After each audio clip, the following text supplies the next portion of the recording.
didatangi setan, melihat malaikat. Terus yang ketiga apa? Orang itu akan meninggal dunia. Yang ketiga dia akan merasakan sakaratul maut yang berat. Dan kita harus paham sakaratul maut itu merupakan rasa kesakitan yang luar biasa. Tidak ada rasa kesakitan yang paling luar biasa kecuali kesakitan yang dirasakan manusia ketika sakaratul maut. Makanya disitulah kita akhirnya paham kenapa orang sakaratul maut itu tidak ada yang teriak-teriak ya Ustadz ya. Padahal maaf ya kalau kita kejepit syaraf, ada orang kejepit syaraf sering teriak-teriak, aduh gitu. Tapi kenapa orang sakaratul maut itu diem aja? Katanya sakit, kok diem? Kalau memang sakit kan teriak-teriak dia. Kalau memang sakit itu pasti teriak-teriak. Tapi kenapa dia tidak teriak-teriak gitu? Karena sakitnya itu berlapis-lapis gitu. Sehingga ketika sakitnya itu berlapis-lapis bertumpuk-tumpuk sampai mengatakan aduh aja enggak mampu. Ada orang kalau dipukul sama tongkat, satu tongkat, dia bisa teriak aduh gitu. Tapi kalau dia dipukul 100 tongkat sekaligus, itu enggak bisa lagi mengatakan aduh karena sakitnya sudah berlapis-lapis. Nah, sakaratul maut itu begitu. Jadi kalau kita ngelihat sakaratul maut kok diem, bukan itu diem, dia sudah letih. Dia sudah tidak lagi saking sakitnya, syaraf itu tidak bisa mengirimkan pesan ke otak, otak tidak bisa mengirimkan pesan ke mulut untuk mengatakan aduh saking lemahnya. Makanya biasanya kalau kita dapatin orang sakaratul maut, kita datangin gitu, diajak bicara mungkin sama anaknya gitu, Bu gitu. Paling jawabannya itu lewat tetesan air mata, lewat mata yang begitu sayu melihat kita gitu. Karena sakit berat yang pasti dirasakan oleh setiap manusia ketika manusia itu merasakan sakaratul maut. Makanya ketika seorang manusia itu dicabut itu oleh malaikat maut itu dari atas kepalanya, pada saat itulah sakit yang berat. Seluruh syarafnya itu mati. Kita paham ya, satu syaraf yang kejepit aja bisa membuat orang itu kesakitan. Operasi dilakukan berkali-kali hanya untuk kemudian melepaskan satu syaraf yang kejepit. Sakaratul maut itu bukan kejepit syaraf, syaraf yang dimatikan. Ketika kemudian pertama kali yang dingin itu mana? Kaki. Kenapa kok kaki pertama kali dingin? Karena dicabutnya dari atas, tek gitu. Kaki yang dingin gitu. Syarafnya mati gitu. Kemudian ngelewatin mata kaki, ngelewatin pinggul, ya, kemudian ngelewatin lambung, tak mati gitu. Terus kemudian ngelewati ginjal, tak, ginjalnya langsung mati, berhenti, ngelewatin jantung, tak, jantungnya berhenti. Gitu. Rasa sakitnya itu berlapis-lapis. Dan kemudian yang paling sakit itu kapan? Ketika ngelewatin kerongkongan. Makanya selalu disebutkan ketika nyawa di kerongkongan, ketika nyawa di kerongkongan. Kenapa kok disebut falaula idza balagatil hulqum, ketika nyawa di kerongkongan gitu. Kenapa kok disebut kerongkongan? Terus kalau penyebutan nyawa ketika dicabut itu karena menggambarkan puncak. Puncaknya itu ketika ngelewatin kerongkongan. Makanya gitu. Lalu kemudian dicabut, kemudian ngelewatin mata. Mata memberikan salam perpisahan, kata banyak hadis itu memberikan salam perpisahan dengan ruh, keluar. Semua orang rasakan sakaratul maut. Makanya Masya Allah, kalau setiap orang yang hari ini dolim, suka mencela syariat, suka kemudian bicara tentang Al-Quran begini dan begitu, ya Allah, Karim Rahman, kita ini nggak ngerti kalau kita itu akan sakaratul maut. Orang yang hari ini ketawa-ketawa bicara tentang syariat Allah dilecehkan gitu.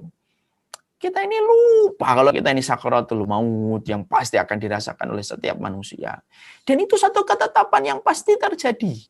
Itu pasti terjadi. Setiap orang merasakan sakaratul maut. Kalau ada yang bertanya itu saya kok ngelihat ada teman kok tidur kayaknya nggak sakaratul maut. Itu kan pandangan kita. Tapi sebenarnya dia merasakan sakaratul maut yang berat. Walaupun tampaknya tidur. Analoginya gampang. Pernah nggak kita ketindihan? Kalau kita ketindihan itu kan kita gelisah gitu. Kita mau bangun susah gitu. Sampai akhirnya gitu baru kita bangun. Istri kita yang di samping kita itu nggak melihat kita ketindihan. Melihatnya kita kayak tidur biasa. Padahal saat itu kita lagi ketindihan. Itu analogi. Banyak orang yang kita sangka tidur. Tapi dia sedang berjibaku dengan rasa sakit ketika dicabut sakaratul mautnya. Karena setiap manusia itu merasakan sakaratul maut. Makanya sampai Ibunda Aisyah radhiyallahu anha itu kemudian beliau itu berkata, Dulu saya tuh sering iri melihat orang kok tampaknya matinya gampang. Tapi setelah melihat Rasulullah itu meninggal dunia, baru aku itu betul-betul tidak pernah iri lagi kepada orang yang meninggal dunia. Kenapa? Karena aku pasti tahu itu rasa sakitnya ada, sebagaimana aku melihat Rasulullah. Rasulullah aja merasakan sakaratul maut. Iya, Rasulullah merasakan sakaratul maut. Ini sekaligus pula saya membenarkan ada salah satu ustadz yang berkata, Nabi tidak merasakan sakaratul maut. Salah, Nabi merasakan sakaratul maut. Imam Qurtubi menyampaikan di sini, ya, Rasulullah SAW merasakan sakaratul maut. Halaman 53. Nabi pun merasakan sakaratul maut. Pertanyaan kita, kenapa sekelas Nabi Muhammad itu merasakan sakaratul maut, Ustaz? Dijawab oleh Imam Qurtubi dengan dua jawaban. Satu, karena sesungguhnya Allah itu ingin memberikan puncak ujian kepada Nabi di dunia. Sampai matinya pun dijadikan oleh Nabi, dijadikan oleh Allah kepada Nabi 2 kali sakaratul mautnya orang biasa. Kenapa Nabi dijadikan sakaratul mautnya itu 2 kali lipat daripada sakaratul maut orang biasa? Supaya Nabi paling layak untuk mendapatkan kenikmatan paling maksimal di surga. Karena tidak ada orang yang paling besar ujiannya ketika di dunia kecuali Rasul. Makanya sampai Nabi kan menjadi pemimpin penduduk surga kan? Karena apa? Karena Nabi itu rasa sakit yang beliau terima itu 2 kali sakitnya orang biasa. Maaf ya, Rasul tuh kalau sakit bukan kayak kita. Makanya pernah Nabi itu ketika beliau kesentuh tangannya gitu, panas tinggi sampai sahabat itu kaget. Perhatikan jawaban Nabi dalam riwayat Muslim. Wa inni la'u'aku kama yu'aku bihi rajulaini minkum. Saya ini kalau sakit dijadikan sakit saya itu 2 kali sakitnya kalian. Berarti sakaratul maut Nabi itu 2 kali sakaratul maut yang biasa. Makanya Nabi ketika sakaratul maut itu apa? Di atas pangkuan Ibunda Aisyah gitu. Terus beliau meminta secawan air gitu. Ya. Dari tembikar tanah didekatkan gitu. Sampai Nabi masukkan tangannya ke tempat air itu. Diusapkan wajahnya berkali-kali. Sampai Nabi itu berucap apa? Allahumma inna lil mauti la sakaratun. Ya Allah, ternyata setiap kematian itu punya sakarat. Setiap kematian itu punya sakarat. Rasulullah lemas gitu di pangkuan Aisyah radhiyallahu anha, Ibunda Aisyah. Sampai Ibunda Aisyah itu mengatakan, ya Rasulullah, kemana ya Rasulullah? Sampai Nabi mengatakan, ila rafiqil a'la, gitu, ke teman-temanku di tempat yang tinggi dari para nabi, saudara-saudara beliau dari kalangan para rasul. Dan Rasulullah merasakan sakit. Makanya sampai Ibunda Fatimah, putri beliau yang datang nangis itu ngelihat Rasulullah itu merasakan sakit. Sampai kemudian ketika Ibunda Fatimah nangis gitu. Lalu kemudian Rasulullah itu memberikan tanda supaya Ibunda Fatimah mendekatkan kupingnya ke kupingnya Rasulullah itu. Setelah dibisikkan sesuatu, maka tambah tangisnya Ibunda Fatimah. Ketika Nabi ngelihat anaknya masih nangis, ngasih tanda kembali supaya Fatimah mendekatkan kembali kupingnya. Kembali kemudian Fatimah mendekatkan kupingnya gitu. Barulah kemudian Bunda Fatimah itu agak tersenyum, tapi di tengah isak tangisnya. Makanya Aisyah itu bertanya, apa sih yang dibisikkan Nabi ketika pertama kali sampai membuat tangisanmu pecah gitu. Abiku, bapakku berkata, la karba ala abiki ba'da hadal yaum. Wahai anakku, sudah. Setelah ini tidak ada rasa sakit untuk bapakmu, maka aku tangis karena aku tahu berarti ini adalah hari terakhirnya beliau di dunia. Apa yang dibisikkan yang kedua yang membuat kamu tersenyum? Saat itu bapakku berkata, tenanglah wahai Fatimah, kamu adalah keluargaku yang paling cepat menyusulku nanti ketika sudah meninggal dunia. Dan betul Ibunda Fatimah beberapa waktu setelah meninggalnya Rasulullah menyusul Rasulullah Shallallahu Alaihi Wasallam. Itu Rasul.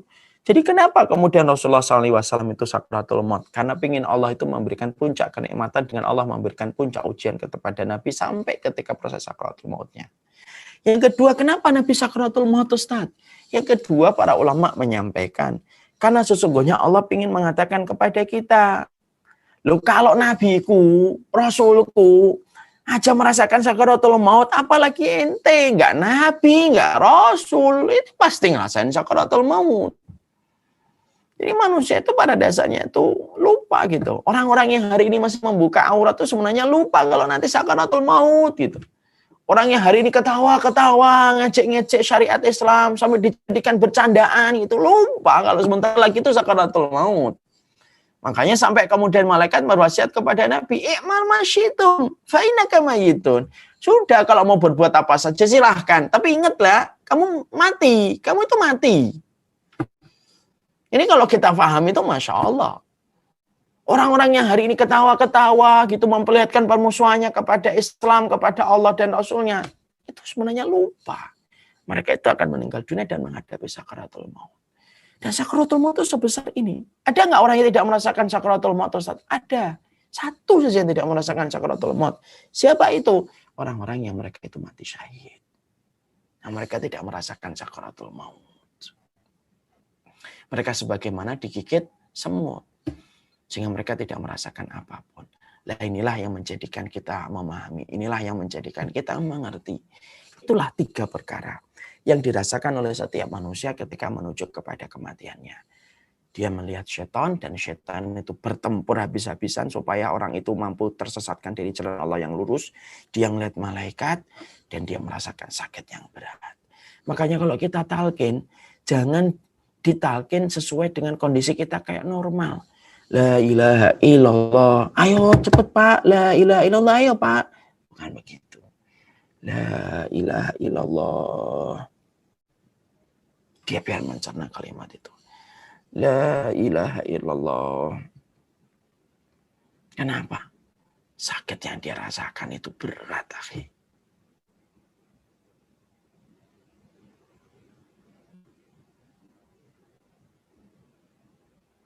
Dan semoga kita termasuk orang yang ambil pelajaran dalam setiap kematian orang-orang yang kita cintai.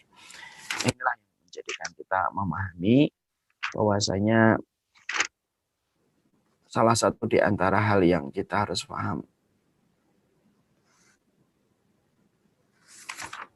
yang kita harus mengerti adalah setiap dari kita pasti akan berjodoh dengan kematian. Kita menerangkan dari halaman 51 sampai halaman 62 tentang proses kematian manusia. Sejatinya supaya memberikan kelembutan untuk hati kita, supaya kita paham.